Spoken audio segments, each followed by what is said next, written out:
Salve, salve você que nos acompanha aqui pela rede social do Hoje Mais Maringá. E hoje a gente começa um projeto bem diferente, um projeto bem bacana, dentro de toda uma interface que o Hoje Mais está trabalhando em podcasts e programas voltados para você. E o nome desse projeto, nada mais justo, a gente vai falar sobre política. O nome desse projeto é Livre Pensar. E o que é mais justo, né, quando a gente está falando de política, do que pensar em liberdade de expressão, liberdade de opinião e um pensamento crítico? Essas são algumas reflexões que a gente traz nessa selva chamada política brasileira, onde 1 mais 1 nem sempre dá 2. É difícil a gente pensar nesse quesito. E comigo, que está tocando esse projeto junto comigo, ele que é professor de Sociologia pelo Instituto Federal do Paraná e vai bater esse papo com a gente toda terça-feira, Joel Cavalcante. Meu velho, muito obrigado. Vamos que vamos nessa. Como que tá o coração, né, para essa nova empreitada? Olá, Vitor, eu agradeço muito o seu convite. Faço aqui a saudação a todos os ouvintes ou a quem nos assiste dessa plataforma do Hoje Mais Maringá, tão republicana, né, nesse ano tão importante para nós, para a história da nossa democracia. Coração um pouco ansioso, Vitor, mas já me sentindo em casa, já. A comunicação é, como a gente sempre costuma dizer, é aquela cachaça, né? É algo que quando a gente experimenta da primeira vez, a tendência ao vício é muito grande e, sobretudo, tratando esse assunto de extrema relevância, né, Vitor? Hoje a gente traz, para estrear o programa, acho que um tópico que é protagonista nas discussões desse ano no que diz respeito à política, que é a terceira via. Eu desconheço uma pessoa que começa a falar de terceira via e opta sempre pela... O próprio nome já diz, é primeiro, segundo, terceiro. Você vai no restaurante, você pede um pedaço de carne, não tem a carne, você vai lá, pede um risoto, não tem um risoto, você vai lá, vamos de fettuccine, a terceira via, vamos colocar dessa forma. E daí o que eu queria ver com o senhor é justamente isso, como é que a gente encara essa terceira via? É de fato algo viável? Pois é, Vitor, você explana muito bem que a terceira via não é algo tão habitual, né? Quando a gente fala de política, geralmente nós temos eleições mais polarizadas, mas ela é um reflexo da nossa crise de representatividade dos últimos anos. Você vê, Vitor, nas últimas eleições que o número de abstenções, né, de brancos e nulos é gigantesco. E essa crise de representatividade, esse pessimismo com a democracia, se revela nessa busca da terceira via que, porém, não decola, não é, Vitor? E daí o que eu queria ver também é o seguinte, você tocou num ponto super importante, a questão dos indecisos, abstenções, brancos e nulos. Quando a gente analisa friamente os números das pesquisas, a gente vê que tem uma parcela muito considerável do eleitorado que não está decidida, propriamente dita, ou que pretende votar. É um tópico, é um ponto em que a maior parte das pessoas, quem conseguir converter a maior parte desses indecisos, acho que hoje tem uma chance bem considerável de ganhar as eleições, né? Sem dúvida, Vitor. Você até fez uma ponderação importante, é uma frase que eu cravei aqui no final da minha fala, que a terceira via não decola, até agora. Todavia, a gente tem que considerar alguns cenários. Nós estamos há 7 meses do pleito presidencial, principalmente, que é o mais em voga, né?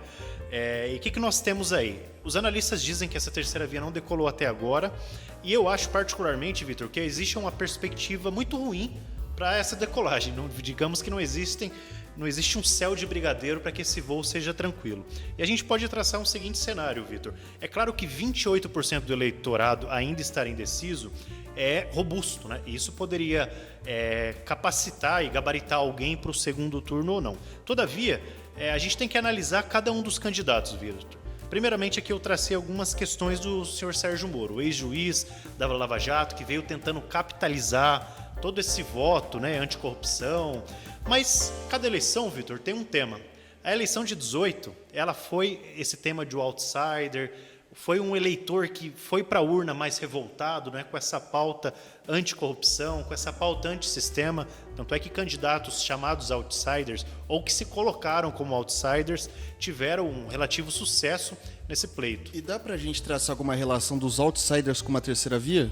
Um paralelo, porque isso que o senhor falou, assim, o Bolsonaro era tido como outsider, apesar de estar na política há muito tempo. Você tinha daí, por exemplo, um João Amoedo, que era alguém do mercado financeiro, que vem daquela proposta do Partido Novo, e você tem os já tradicionais, né? Então você tinha Geraldo Alckmin, você tinha o Lula, e agora a gente pensa em terceira via, acho que talvez quase como eu não sei se é uma variação desse termo de outsider. O que você acha? Eu acho que passou essa onda. Essa onda ela veio muito forte já em 2016, né, com aquele movimento. Aliás, a gente está numa crise de representatividade na última década, né? Desde as jornadas de junho do Brasil, de 2013, a gente tem esse pedido, esse clamor da população, de parte do eleitorado, por renovação. Mas essa onda passou. E passou por quê, Vitor? Nós tivemos uma pandemia, né, onde se buscou, a eleição de 2020 já mostrou que o eleitor agora procura um gestor mais sóbrio, mais ponderado, seja ele à esquerda ou à direita, mas ele não está mais com esse afã de procurar um candidato que se diz outsider, que eles viram que esse discurso não colou muito bem, né? Inclusive criou um paradoxo, né, Vitor? Essa coisa de eu quero entrar na política, mas eu não sou político, né? Se vender como gestor, como o cara que consegue gerenciar sem estar dentro, com o pé dentro e um pé fora, né?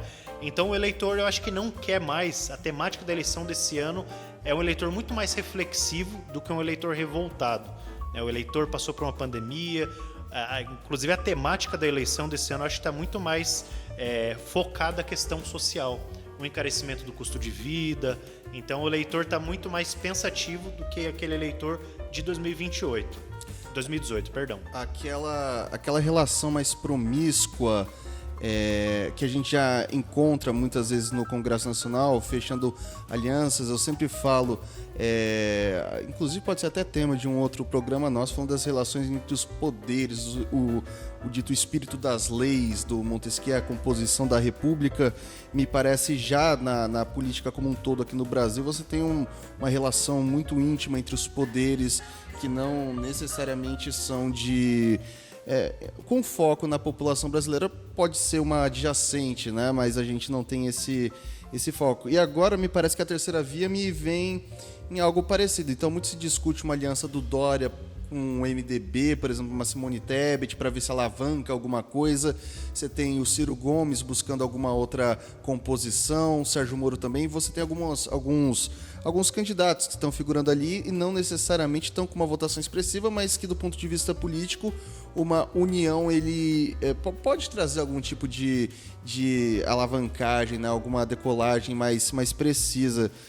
Qual que é o papel dessas relações, essas coligações, essas coalizões partidárias para o Poder Executivo pode ter dentro desse sentido, professor? Então, Vitor, eu acho que a chapa ampla, né, uma grande chapa, seja ela, não precisa nem ser puramente ideológica, ela é legítima. Quando nós falamos na redemocratização, nas diretas já, você teve ao lado ali FHC e Lula, né? Embora ambos fossem sociais-democrata na época, eu sempre vejo com bons olhos um grande bloco para você disputar algo. No entanto, essa terceira via está totalmente pulverizada e fragmentada. Essa tentativa, Vitor, de um chapão foi de fato aventada há algum tempo atrás, não deu certo. Quem tentou capitalizar ela foi o Ciro Gomes, né? E na tentativa de junção entre centro-esquerda e centro-direita. Aliás, ele andou conversando com o Rodrigo Maia, ex-presidente da Câmara dos Deputados. Eles queriam fazer o Ciro cabeça de chapa e o Rodrigo Maia como vice. Acabou que não houve consenso, não foi para frente, e a gente tem hoje uma pulverização dessas candidaturas que não formam um coro, né, para se capacitar nem ao menos a 2 dígitos. Eu acho esse caminho muito sinuoso da terceira via, Vitor, quando a gente falou em Ciro Gomes, né? O Ciro Gomes é outro que tem uma frase até interessante, né? Quando lhe questionam sobre essa questão das pesquisas, dele está atrás, ele fala, repare bem, a eleição, a pesquisa eleitoral ela é um retrato e a eleição ela é um filme. Então tudo pode mudar em 7 meses. Concordo com o Ciro em partes, que 7 meses em política é um oceano. Muita água passa embaixo dessa ponte. Todavia, eu acredito, Vitor, por algumas questões que a gente vai trabalhar logo à frente, que esse cenário já está se sedimentando entre Lula e Bolsonaro, a menos que algo extraordinário aconteça. E o que a gente pode levar como extraordinário, de repente, Auxílio Brasil? Poderia ser uma variante importante nesse sentido? Não necessariamente. Eu acho que já está previsto que o Auxílio Brasil, se você reparar, quando você já tem um impacto do Auxílio Brasil, que a economia define, né? A economia ela é sempre um radar importante para a política. Se a economia vai mal, nenhum candidato, seja esquerda, direita, vai bem. Inclusive, Vitor, a gente perde muito tempo, e quem nos assiste, nos ouve, deve estar pensando isso também, discutindo ideologias, né? Não que não sejam importantes, são extremamente importantes essa discussão, mas essa discussão ela é muito mais segmentada, né? Nós discutimos comunismo, socialismo, fascismo, o povão mesmo, aquele sujeito que pega ônibus, que está ali no bar, que está ali na fila do mercado, o cidadão comum, ele está pensando na economia, ele está pensando do arroz e feijão no prato. Então, pouco para ele importa se é a esquerda ou a direita que vai levar o pleito. O eleitor mais ideológico, mais segmentado, está em algumas bolhas. Essa maioria silenciosa define pela questão econômica. Mas o fator extraordinário que eu apontei, que pode ocorrer ou não, foi um fator como a facada do presidente Jair Bolsonaro. Ele tinha já uma certa popularidade, mas aquilo ali foi fundamental e determinante. Um público que estava indeciso sobre a eleição, sobre voltar ou não no Jair Bolsonaro, foi fundamental, que criou aquela imagem de mártir, de fato de um sujeito antissistema, aquela imagem dele na cama, sensibilizou bastante o eleitorado, Então eu acredito muito mais num fenômeno excepcional, uma desistência de alguns candidatos, que obviamente é difícil nesse momento a gente traçar o cenário. Hoje a gente trabalha basicamente os dois principais que estão à frente das pesquisas, eles estão jogando basicamente com a rejeição do outro, Você vê o Lula falando mal do Bolsonaro, o Bolsonaro falando mal do Lula, um tenta exaltar uma proposta ou outra, mas é basicamente uma briga de popularidade, vou colocar dessa forma. Essa terceira via que vem tem duas estratégias, se mostrar como uma opção ou atacar os dois candidatos. O que a gente tem percebido, por exemplo, do Sérgio Moro é que ele vem atacando constantemente o Lula e vem atacando constantemente o Bolsonaro. O Ciro Gomes, ele já chega... Ciro Gomes, Dória, talvez eu diria também, eles já chegam com propostas de opções que são comestíveis, são audíveis, feito música. Falar de estabilizar a economia a partir de alguns fatores. Você tem propostas desses candidatos hoje. Para uma terceira via, é mais inteligente trabalhar a proposta ou surfar nos mútuos ataques que se tem dos dois primeiros colocados? Eu acredito que você tem que fazer o meio de campo, o meio caminho, Você pode trabalhar com propostas, mas também explorar as contradições e a rejeição dos dois candidatos, que é grande, Ambos têm grande rejeição, e até foi importante você voltar a esses candidatos, Vitor, da terceira via, para a gente falar a limitação de cada um deles. O Ciro é um candidato que ele não tem base social. Ele é um candidato que ele tem uma capacidade técnica muito grande, Ele fala para uma bolha, E tem a questão do temperamento dele, que muitas pessoas questionam, Que ele é um pouco exaltado e tudo mais. Então ele tem essa limitação que não o faz sair da bolha. O Sérgio Moro, a candidatura dele não empolgou por alguns aspectos. Primeiramente, pela sua suspeição, todos os seus processos da Lava Jato foram decretados suspeitos pelo STF. Então é claro que parte do eleitorado ficou muito desconfiado com essa questão. Alguns são lavajatistas até o fim, mas essa base também rachou com o bolsonarismo. E a questão do Moro também, ele não empolga o seu próprio partido, Inclusive o Podemos, ali o Centrão, parte da direita que iria abraçá-lo, não empolgou por questões já conhecidas do candidato. A questão da retórica, ele não tem uma boa oratória, a oratória dele não é convincente, Ele não passa uma confiança para o eleitor. Ele, inclusive, ele começa o discurso dele da pré-candidatura falando: há pessoas que dizem que sou pouco eloquente, ele mesmo Ele já denuncia o golpe aí, Já denuncia. Se você está tentando vencer uma superação, você já não coloca ela já para evidenciá-la, Então ele já começa falando isso, já é complicado. Mas eu acho que o problema dele maior nem é tanto isso, que nós já tivemos candidatos políticos populares que não tinham e não têm tão boa oratória ou dicção, no entanto são líderes, O próprio presidente Bolsonaro, ele não é um orador nato, Ele não fecha um raciocínio, mas ele fala com as massas. O ex-presidente Lula agora, ele melhorou um pouco, mas ele sempre teve uma dicção mais complicada, aquela voz do operário dos anos 80, mas ele falou para o coração das massas. Ao contrário do Sérgio Moro, que não é um cara que fala com o Brasil profundo, Vitor. Eu sempre uso essa analogia para quem nos assiste, quem nos ouve pensar, Você imagina um bar, um comércio ali do Brasil profundo ali, numa região norte isolada, Quem que fala na TV e aquele senhorzinho que está ali se identifica com o que o cara diz, Eu acho que essa identificação popular são poucos que o têm. Eu acho que o Bolsonaro tem, com todas as críticas que se possa fazer a ele, e o Lula também tem essa identificação, esse DNA com o povo, de passar uma comunicação simples. Isso o Sérgio Moro não tem, Ele é um acadêmico, ele é um juiz de gabinete, que que não empolga por essas questões. E além disso, se você vê o programa dele, Vitor, as pessoas têm questionado também a fragilidade de seus programas, né? Os seus sensos comuns de investir na educação, na segurança, mas não tem nada robusto, concreto em relação a isso. E um outro postulante que a gente pode falar aqui é o João Dória, né? Que ele veio com toda a expectativa de ser o pai da vacina, né? Que ele achou que aquilo ali iria lhe cacifar. No momento em que o governo federal titubeava entre fazer ou não a aquisição da vacina, ele foi lá, deu aquele golpe de mestre, né? De acelerar o processo do Butantan, viabilizar a vacina para todos os brasileiros. Inclusive o Dória, ele merece um estudo à parte, né? Porque ele se elege uma onda muito forte bolsonarista, né? E pouco tempo depois, talvez um ano no máximo, ele rompe com aquilo e tenta.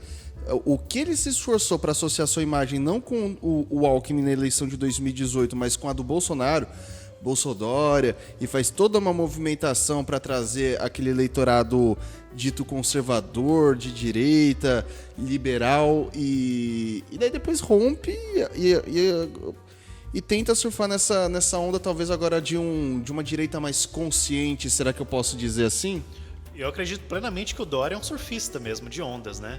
Tanto é que ele criou um grande mal-estar dentro do PSDB. Hoje ele é um grande cacique do PSDB, ele ganhou as prévias, mas não como unanimidade, né? Ele tem uma rejeição dentro do PSDB porque, de fato, ele surfou muito mais nessa onda Bolsonaro do que foi mais pró-Alckmin, né? Embora no papel ele dizia, não, estou com Alckmin no primeiro turno, e depois no segundo turno é o Bolsodória. E foi muito rápido esse descolamento. E o Dória, ele vem desse movimento, Vitor, dos gestores outsiders, né? Uhum. Eu sou gestor, não sou político, né? Eu sou político empresário. Todo aquele discurso que colou em determinado momento, mas que hoje eu acredito que não colhe mais e tem um outro fator. O Dória ele é visto como uma almofadinha, né? Isso não sou eu que estou dizendo. Muitas pessoas dentro do PSDB dizem isso, né? Que ele é muito almofadinha, não é aquele cara social-democrata, né? Uhum. Que trabalha com políticas públicas, que pensa o Estado, ainda que numa ótica liberal, mas que pense em políticas públicas. O Dória, ele é muito esse cara do mercado, ele é muito esse empresário, e aquele outro fator que eu dizia, Vitor, ele não é conhecido do eleitorado. Chega lá no eleitor comum, no seu José ali na padaria, pergunta quem que é João Dória. Ele pode ter uma vaga noção se é que ele tem. E prova essa não, como que eu posso dizer, identificação popular é que ele foi fazer, parece que uma palestra e perguntou quem já tinha ido a Dubai, né? Teve esses tempos um evento nesse sentido. Ele é um sujeito da sua classe, né? Ele é um multimilionário que enveredou na política, mas ele não tem ainda essa adesão popular que ele imaginou que teria ou que a vacina o cacifaria para tê-lo. E daí, pra gente continuar na terceira via, depois acho que a gente até pode fazer um resuminho de cada um desses candidatos, ou o que vier, dos que estão mais cotados, que aparecem nas pesquisas. Eu acho que seria importante uma reflexão no seguinte sentido. As eleições que tivemos em 2016, elas tiveram um escape e tiveram uma coerência com as de 18. Então, o lance do outsider, segurança pública, combate à corrupção, você sai do impeachment, você tem em agosto, se eu não me engano, de uma empichada, em outubro, novembro tem as eleições municipais, você vê revigorando a questão da pessoa que é o outsider, uma renovação na política, o novo, né, a política nova, dita política nova. E isso respinga em 2018. E eu sempre analiso muito as eleições municipais e o que acontece no exterior. Então, por exemplo, você teve em 2016 esses movimentos pedindo renovação política, a gente teve algo parecido em Maringá. Daí Donald Trump se elege nos Estados Unidos numa onda, vou colocar da seguinte forma, não de forma pejorativa, mas uma onda conservadora. E daí em 2020... a gente tem, em 2020 a gente tem que não tem mais essa renovação, você vê um índice muito grande de prefeitos sendo reeleitos, você vê um índice bastante considerável da mudança das pautas que eram discutidas e você vê daí sim Donald Trump perdendo para Joe Biden nos Estados Unidos. a gente tem uma influência maior, por exemplo, da política de 2016 para 18 ou de 20 para 22?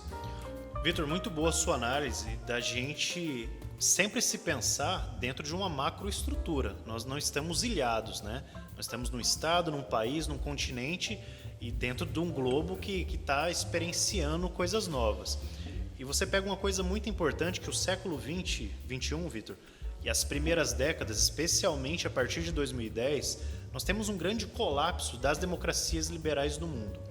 Existe todo um processo, Vitor, que pode explicar esse colapso, esse pessimismo com a democracia representativa e essa busca, né, por novos quadros, essa crise de fato de representatividade. Primeiramente, Vitor, nos 40 anos de neoliberalismo, desde Margaret Thatcher, né, Ronald Reagan, nos Estados Unidos, na Inglaterra, você tem uma política de menos Estado.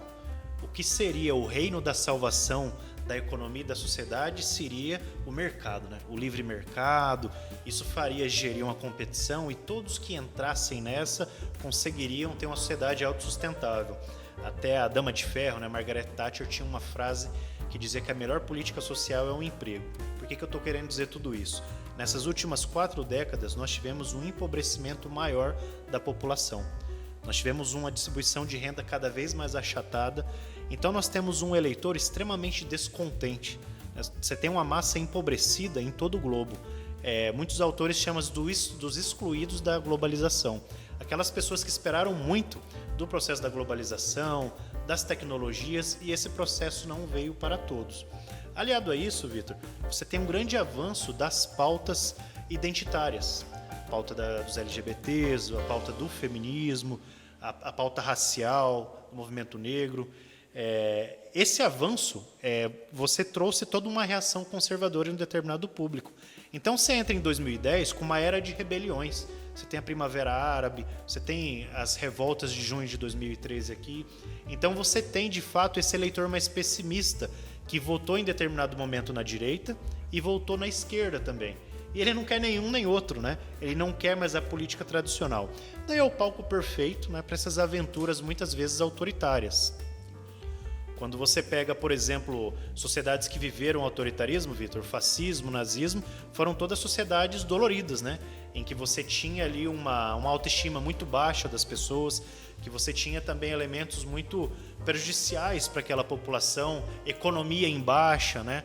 E esse cenário ele é um palco para esse tipo de emergência de líderes mais outsiders, de líderes que se dizem da não política e que podem ser ameaças autoritárias. Trazendo só para finalizar o seu exemplo aqui para a nossa região, em 2016 nós tivemos uma eleição aqui no município muito atípica. Nós tínhamos o grupo do Silvio Barros, né, o Silvio até então candidato, com o Ulisses Maia. Embora o Ulisses já fosse conhecido, era uma candidatura pequena. Mas ele surfou nessa onda de renovação, né? Bateu bastante, né? Tentou desidratar ali o Grupo Barros e conseguiu alçar a prefeitura.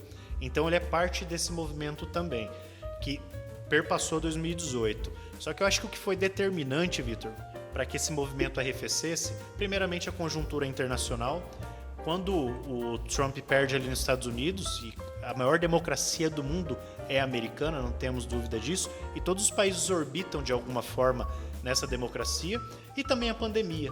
Acho que a pandemia foi um paradigma na cabeça do eleitor, né? Porque muitas vezes se deram conta que tinham líderes que não estavam preparados para isso. Obviamente, preparado para a pandemia ninguém estava, mas preparado para lidar com o mínimo de responsabilidade. Então esse eleitor de 2022, sem dúvida, é outro eleitor, não mais aquele preocupado com a corrupção, que aliás é o 4º elemento quando existem pesquisas sobre a preocupação do eleitor. A primeira preocupação, se não me engano, é o custo de vida. Entre outras coisas, a corrupção vem em 4º lugar apenas. E no que isso influencia o cenário da terceira via hoje? É um estudo na ordem de... eu agora, como pegando toda essa conjuntura macropolítica, né, internacional e que a gente teve de rescaldo das últimas eleições, que a gente viu que os candidatos do Bolsonaro, que não manifestou muito apoio para a galera das prefeituras, não obteve um êxito muito adequado. Isso é porque o prefeito ele está mais próximo da população do que as ideias que são divulgadas pelo próprio presidente, numa conjuntura micro, ou talvez o pessoal está de saco cheio mesmo? Eu acho que o que as pesquisas mostram é algo bem claro, Vitor, a média delas, né? A gente não pode falar de uma pesquisa datada, mas uma série delas, vamos analisar friamente. O Lula tem entre 30% e 35% do eleitorado histórico, Vitor. Desde 89, o PT ele está ou no segundo turno, ou é segundo lugar, ou alça o Planalto. Então, de 30% a 35% você tem uma militância do PT que é histórica, que nunca foi dissuadida. E daí você tem do outro lado um público extremamente fiel do bolsonarismo, de 25% a 30% que se revelam nas pesquisas também. Ou seja, esse público, independente do que acontecer, imagina os dois quadros, não vão abandonar. São públicos distintos. O público do PT é um público já militante, histórico, né? É um público de base mesmo de militância.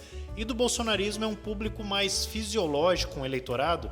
Foi esse eleitor que votou em Aécio, que votou lá atrás em Alckmin, né? E aí se converteu ao bolsonarismo.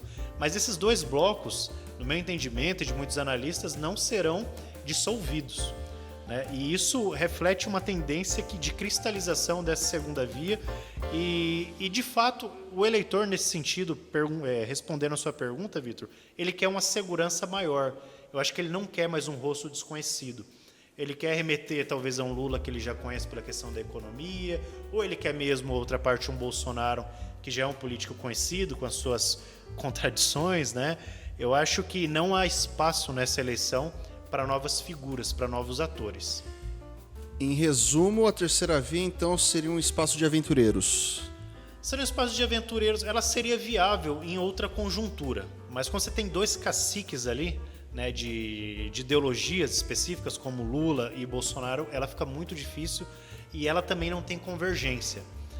Até você falou mesmo da Simone Tebet, né, o MDB, mas existe uma pulverização muito grande, um discurso desafinado.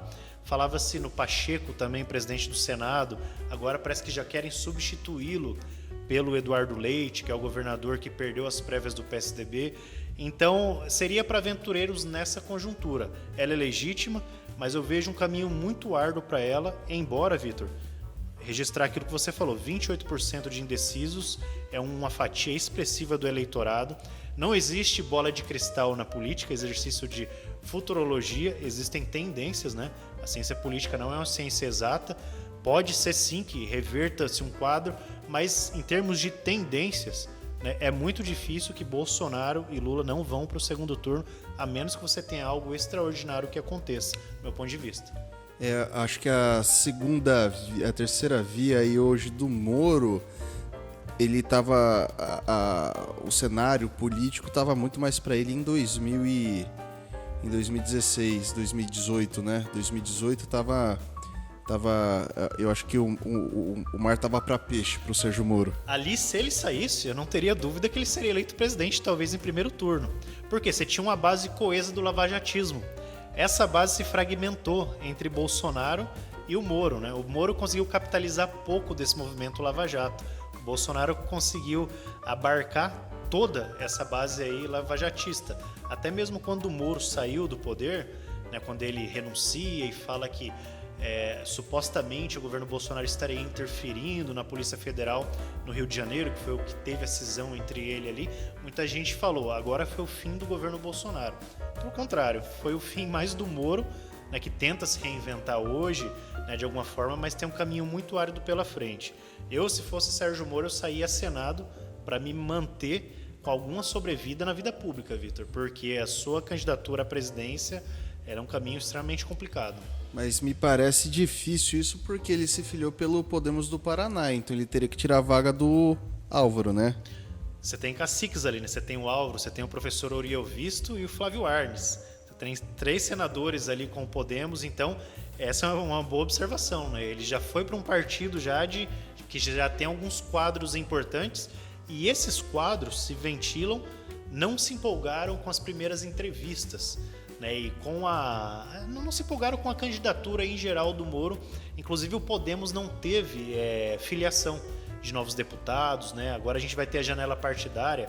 Ninguém, a não ser Kim Kataguiri, que vai pro Podemos, né? A gente teve o Dallagnol também aqui no Paraná, né? Acho que o Dallagnol, mas eu digo os deputados federais, né? Eles sim. acharam que iam encorpar ali o Podemos para fazer uma grande bancada, como por exemplo União Brasil, nessa cisão aí do PSL com o DEM, virou uma grande bancada, né?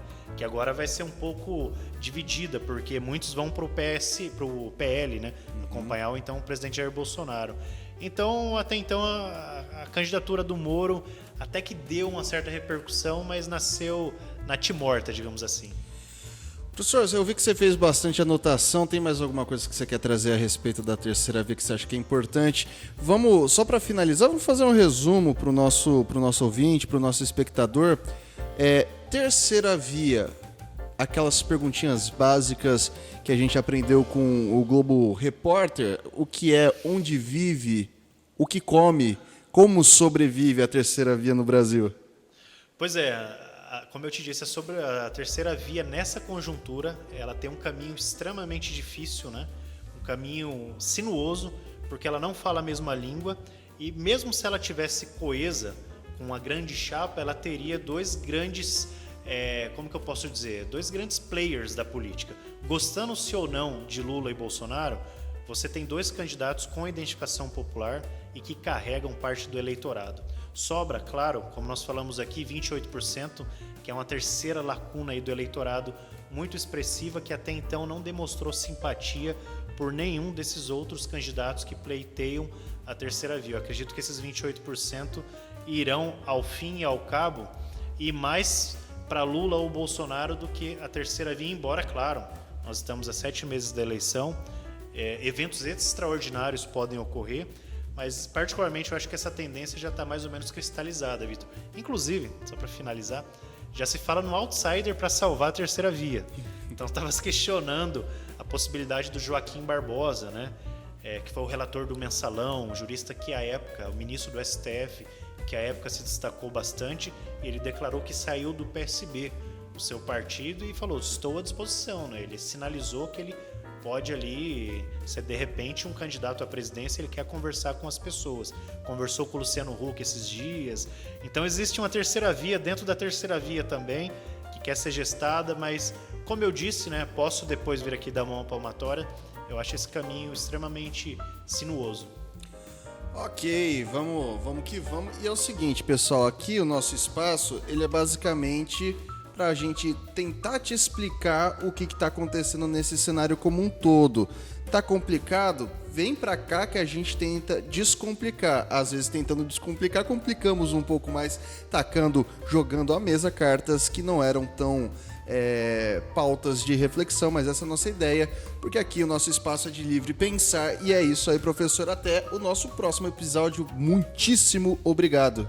Eu que agradeço, Vitor, agradeço a quem nos viu, quem nos assistiu, e estamos juntos aí para esse desafio, para percorrer o caminho dessa selva que é a política, não é, Vitor? É isso aí, então não se esqueça de se inscrever no nosso canal, deixar o seu joinha, ativar as notificações, que o Livre Pensar vem aqui para te ajudar a pensar um pouco mais sobre um país melhor, sobre a política como um todo e tudo que segue na pauta nacional, para que a gente tenha sempre a melhor interpretação possível. Claro, é uma interpretação minha, uma interpretação do professor, e a sua interpretação é tão importante quanto para a gente. Então, muitíssimo obrigado para você que nos acompanhou, professor. Até semana que vem. Até lá, Vitor. Até lá. Vamos que vamos. Tchau, tchau, pessoal.